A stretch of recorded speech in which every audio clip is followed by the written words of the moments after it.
and thank you once again for tuning in to the 30-Day Mental Diet.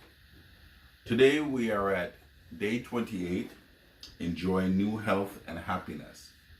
And I just want to once again commend you for following along up to this point.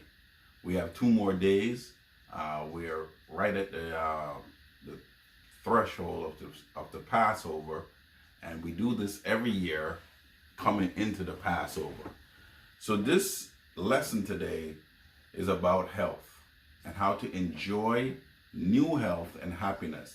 And I think it's a wonderful lesson, and I want us to first, let's go into the introduction and before we go into the lesson. And the subheading says, you can't have one without the other. So health and happiness, you can't have happiness without health, and you can't have health without happiness. Basically, health may be said to pertain to a state of the physical body, while on the other hand, happiness refers to a state of mind. But you are both body and mind and cannot divide yourself into pieces. The body is not separate from the mind, nor the mind from the body. The condition of one is reflected in the other. Although the mind can be said to be the dominant part, the part that is conscious has volition and is able to direct the action and activities of the whole. So it's an interesting statement in this introduction, is that the condition of your mind reflects in your body, and the condition of your body reflects the state of your mind. That's an interesting thing.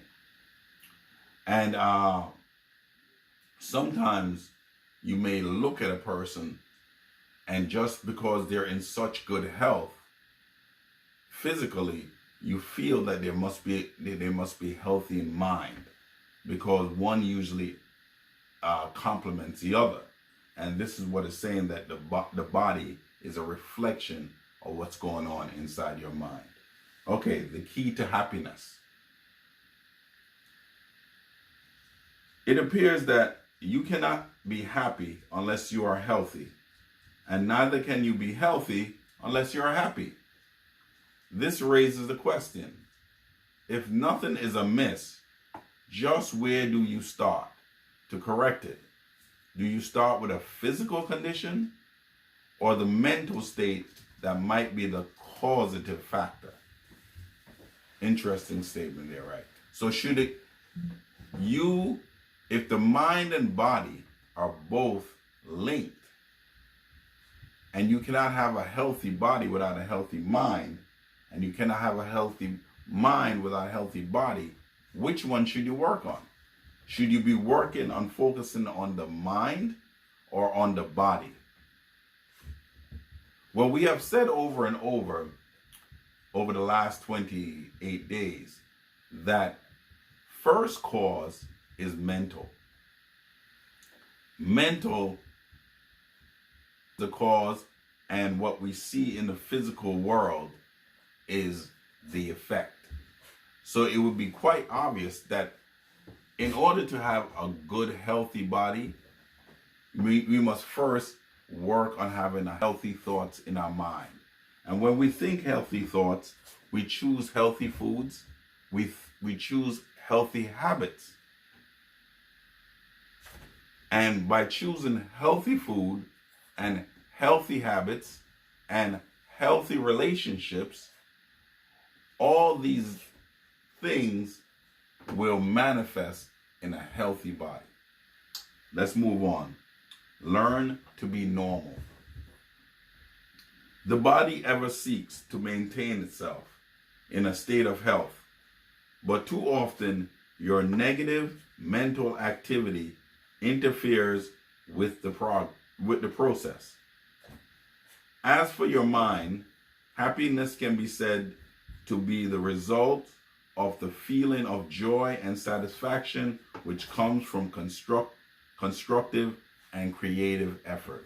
We spoke about this in a previous chapter of this book, where we were talking about the fact is that when we are engaged in creative action, when we are engaged in creative work, when we're doing whatever is creative, whether it be music, whether it be art, whether it be dance, whether it be sport, whatever we do, sometimes it be crafts that we do. Sometimes our work is our creative platform.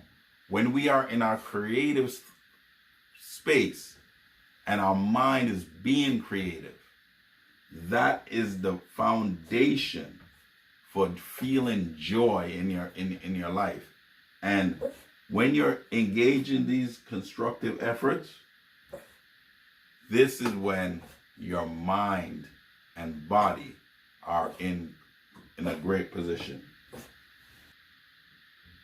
If you permit yourself to be unhappy over a period of time, the body reflects this mental state.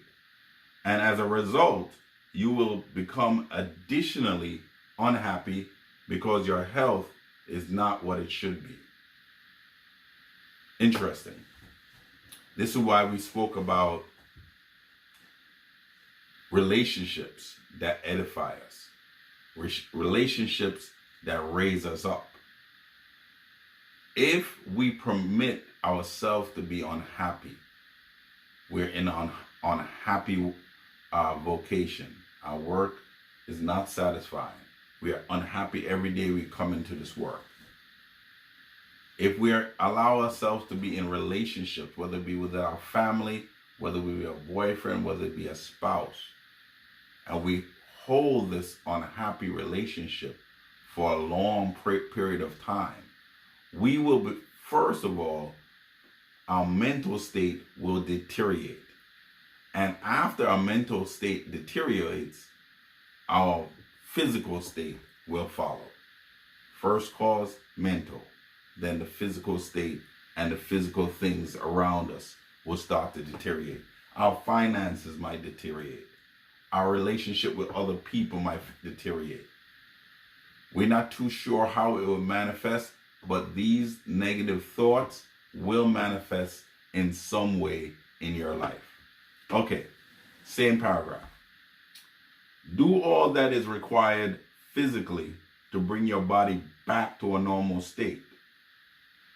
But it will never stay that way unless you remove the irritating patterns of thinking that may have caused the trouble in the beginning. And it's a very true statement.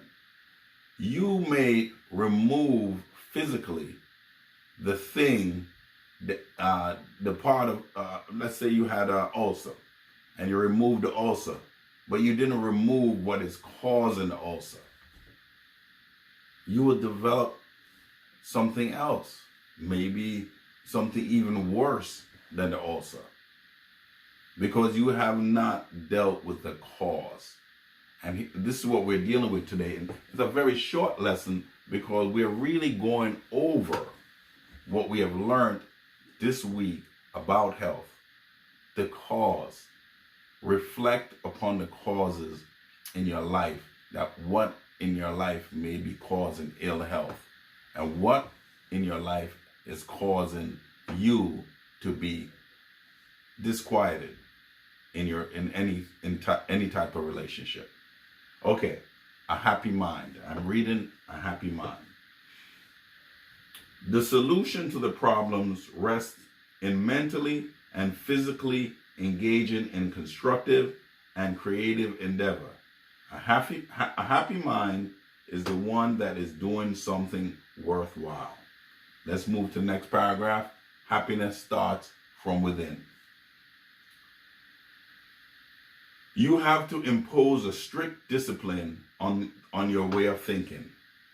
This is not accomplished by wishful thinking, daydreaming, and hoping, but by definitely maintaining wholesome ideas which will manifest themselves in your experience of actual health and happiness.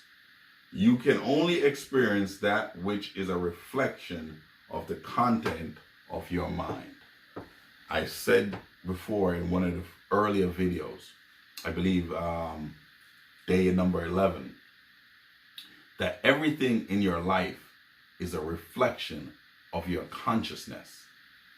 And because you possess the consciousness of God, all things are available to you.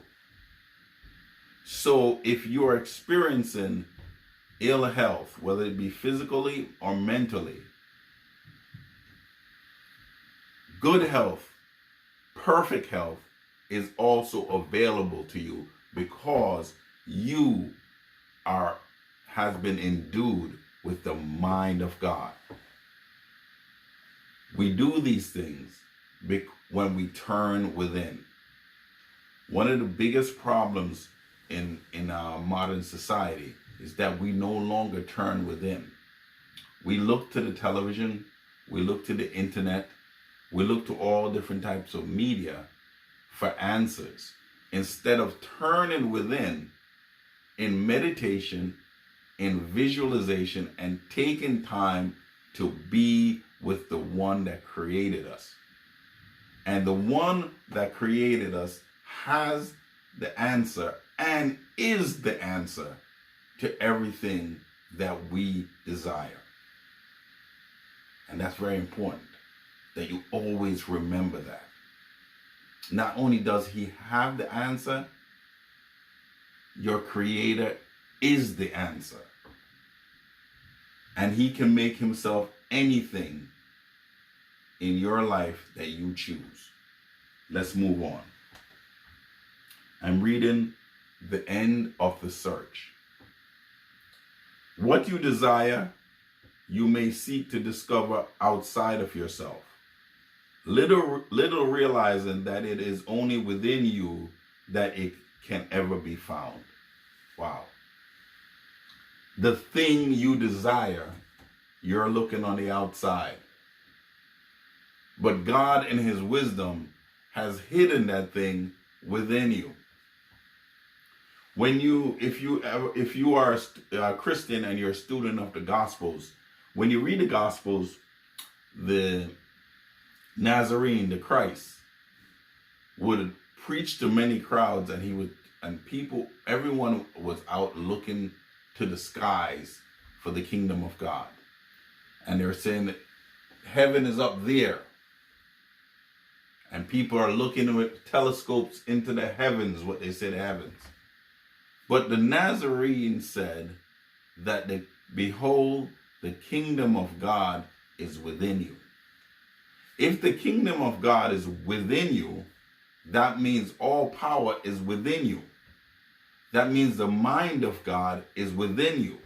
That means the power of God is within you. And the answer to any question that you can think of is within you. I said before, God knows the answer to any problem that you have. And God is the answer to any problem that you may have. Okay, let's move on. The same paragraph, I'm at the end of the search. When you become tired of an undesirable state of life, sell yourself some new ideas that contain more of what life actually is. And that's what we're doing here on the 30-day mental diet. We are selling ourselves on the idea that there is more. There's more to life. There's more out there. We can have more from life. This is what we're selling ourselves on, that idea. And one of the things that we do to sell ourselves on the idea is when we affirm over and over. It said repetition is the mother of all skill. And one of the things is that even advertisers know that they will over and over and over, they will repeatedly repeat an advertisement over and over in your head. And after a while, when you walk into the store, subconsciously, without even thinking about it, you reach for their product. Because you have been sold and you haven't even realized it through repetition. What I'm saying to you is that use the meditations, use the diets here for your own personal meditations, and sell yourself on the desire. Sell yourself some new ideas about your health. Sell yourself some new ideas about your situation. Visualize a new you. And if you can hold that constant thought over and over, that thought is a seed, and it has a time of germination and a time of manifestation. Let us read further down. I'm reading the diet, so follow along with me in the diet. It is in the nature of life, intelligence, God, that there is a harmonious, joyous, creative activity. That which I am in body and mind is an activity and expression of God, and there is no necessity that I be other than healthy and happy. I recognize and accept the fact that physical well-being and mental satisfaction are mine to experience as I determine that they are mine. I direct my thinking into purposeful and constructive channels. As I eliminate all ideas to the contrary, I free my body from the influence of disturbing and irritating mental factors. In spite of my unhappiness or mental depression, any mental depression I may now have, I am convinced that life flows through me anew and reestablishes itself in me in accord with its true nature, in body and mind. I reflect my highest concept of the nature of God, who can do himself no harm nor deprive himself of the results of beneficial activity. I know that there is a wisdom and a power within me, which now rightly guides me and directs me so that I continually enjoy a life that is worthwhile and experience health and happiness. Health and happiness can be yours. Prosperity can be yours. Peace of mind can be yours. God himself that created you, he is the answer. He has the answers for anything that you desire. I want to thank you again for joining us here on the 30-Day Mental Diet. We have 2 more days as we're coming into the Passover. Tomorrow may be a longer session because we may be doing the last 2 days together in one lesson. But I want to thank you, and I would love to hear your comments. And if you like this content, please share it with your friends and also give us a thumbs up. And I'll see you again tomorrow on the 30-Day Mental Diet. Thank you.